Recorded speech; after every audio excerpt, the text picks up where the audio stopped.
सच साहिब जी, परमात्मा ने अपनी वाणी बताई है, अपना स्थान बताया है वाणी में कि गरीब गगन मंडल में रहते हैं, अविनाशी आप अलेख और जुगन जुगन सत्संग है, घर घर खेले बेस। और बताया है कि गरीब काया माया सब खंड है राज और पाठ, और अमर नाम निज बंदगी सतगुरु से बैसाठ।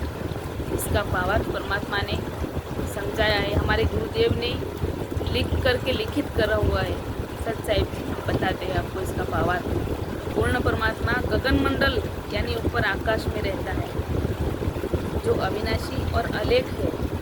अलेख का अर्थ है जो पृथ्वी से देखा नहीं जाता, जिसे अविनाशी और अवक्य कहते हैं। गीता में भी अध्याय 8 श्लोक 20 से 23 में कहा गया है कि जैसे पहले ऋषि दिव्य दृष्टि के द्वारा पृथ्वी से स्वर्गलोक और 3 देवताओं के लोग और सभी देवताओं के लोग तथा सभी भगवानों को देख लेते थे, लेकिन काल पुरुष और इसके ऊपर के भगवान हैं, किसी को कोई नहीं देख पाता है। और इस कारण से ही पूर्ण परमात्मा का उल्लेख हमारे ग्रंथों में नहीं है। अर्थात वर्णन सूक्ष्म वेद में तो है, जो स्वयं परमात्मा द्वारा बताया हुआ आध्यात्मिक ज्ञान है वो। और इसीलिए ही उस पूर्ण परमात्मा को अलग और अलेख कहा गया है।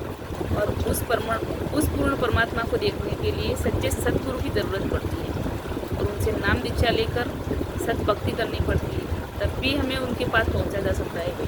और वो पूर्ण परमात्मा अपने अलग अलग युग में अलग अलग वेश धारण करके इस काल के लोक में प्रत्येक युग में प्रकट होते हैं और अपना दिव्य ज्ञान स्वयं ही आके बताते हैं हमें। और वो हमें बताते हैं कि राजपाट, ये आपका शरीर सब नश्वर है, एक दिन इस सब का नाश होना है, ये नाश हो जाएगा।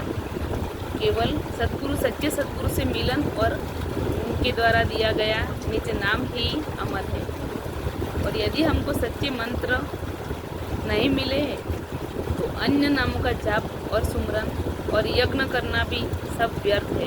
पूर्ण परमात्मा के बिना सब कुछ व्यर्थ है। और ये बात गीता में भी बताई गई है। आप देखना एक बार गीता खोल के, गीता क्या कहती है और हम क्या क्या कर रहे हैं। सिर्फ देखने के लिए मत देखो, समझो बात को, ज्ञान को समझो। और आपको जो भी नहीं आता है, अभी तो गूगल है, उसमें चेंज करके देखो।